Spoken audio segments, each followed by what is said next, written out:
if you have for the next 10 years, you're gonna pay $200, and let me make the interest rate something more relatable, 8%.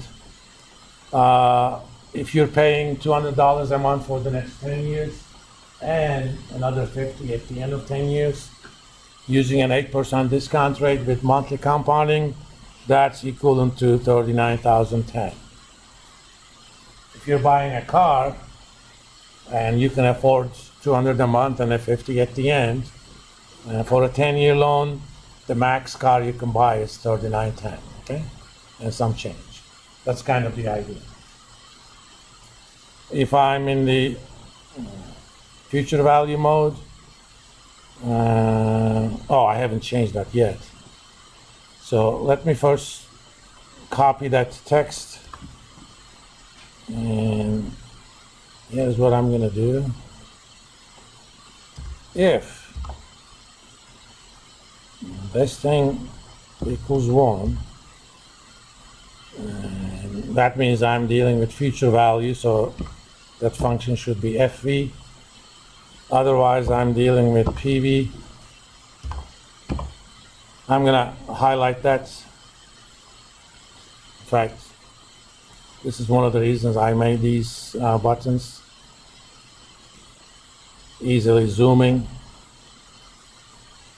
It'll be easier for you guys to see, okay? If you're entering it yourself.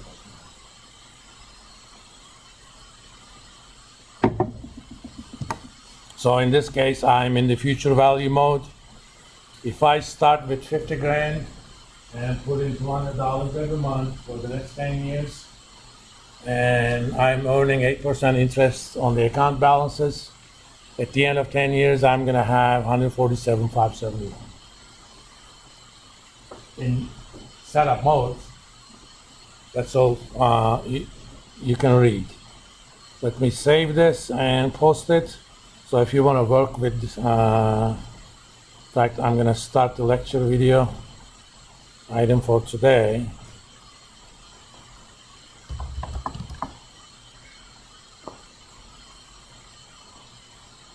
Today's 23 or 24? For now, it's going to be just the Excel file.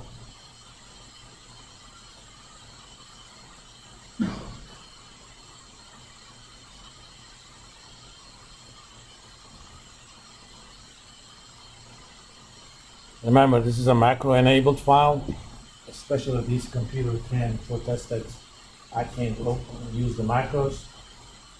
Just go where the file is, open the file location, right-click on the file properties.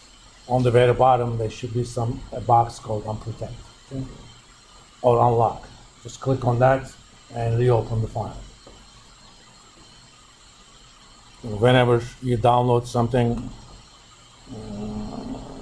with macros from internet, Excel actually protects it a little bit too much.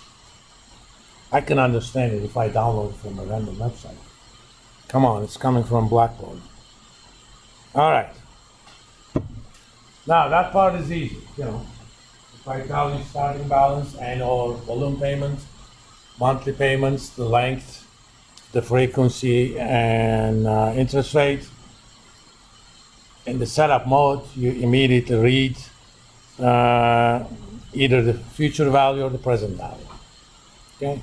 In this case, I'm reading future value. If I have a red light over there, right. Verboten sign. That means forbidden in German. Halt, verboten. Then you're reading a present value. But a lot of problems that we're interested in require something else. Let's do something market related first.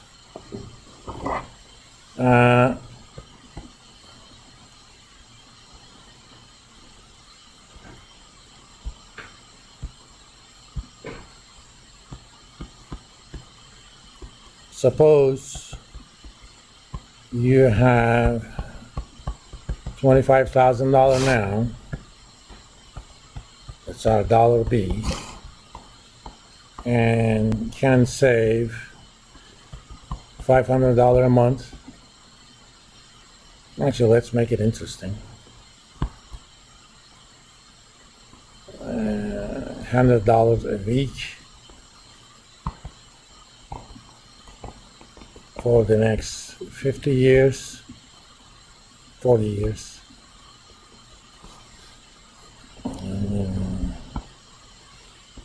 And you want to retire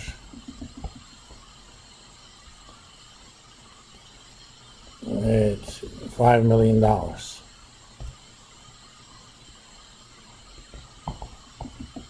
What is the interest rate?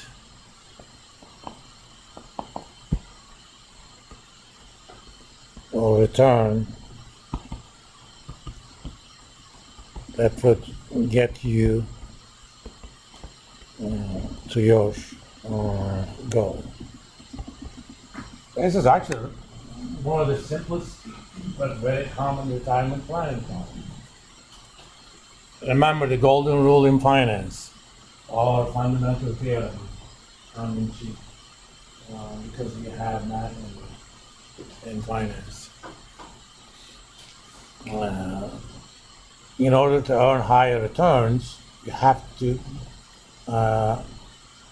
bear higher risk. So if that number is very high, that means the only way I can achieve that, given my restrictions on what I have and what I can save every month, is to assume higher risk. Or alternatively, if you're not willing to take higher risk, you're gonna change your target, right? And this is a relatively simple algebraic problem. I mean, I'm using relatively, so it's double relative.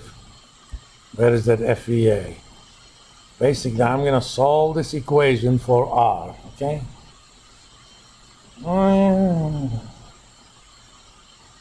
Using some exponentiation and stuff, but it's still too ugly. In fact, too hässlich, too ugly. So we're gonna be civilized. We're gonna rock them. We're gonna choose the sexy way. And what is the sexy way? It's use the rules of mathematics. The rule of mathematics: take a problem and convert it into things you know how to do. Now, I have taught you how to solve an equation in one unknown, okay? If I tell you the one side, that's my target. And I gave you all the other inputs but one. What is the value of that input that satisfies that equation? Now, I've taught you this, okay? Whether or not you learn, that's a separate issue. But I taught you this. The more you use these, obviously, you will have learned. But, you probably haven't seen something like this before, unless you took my basic finance, because I did these over there. So that's what I know, okay? I'm a hammer. All I know is how to hit on nails. So I gave you a hammer. I mean, it is so beautiful. It's almost like Thor's hammer. You have to preserve it first. But once you preserve it, it's so powerful. So let's use Thor's hammer. By the way, the name of the day, Thursday, comes from Thor. In English, all the day names, except for Sunday and Monday, come from the Old Norse gods. Tuesday.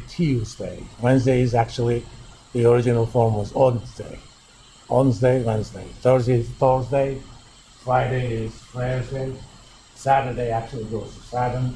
That has nothing to do with Norse gods. Another trivia. If we had decided on the week system, let me see, in the year 1800, do you know how many days we would have had in a week? It's kind of a, why is Bob my uncle kind of question. The answer is not. And the reason is, when people decided the weeks, they named the days after the wanderers. Okay? And at that point, we knew of 7 wanderers: the Sun, the Moon, the Mercury, Venus, Mars, Jupiter, and Saturn.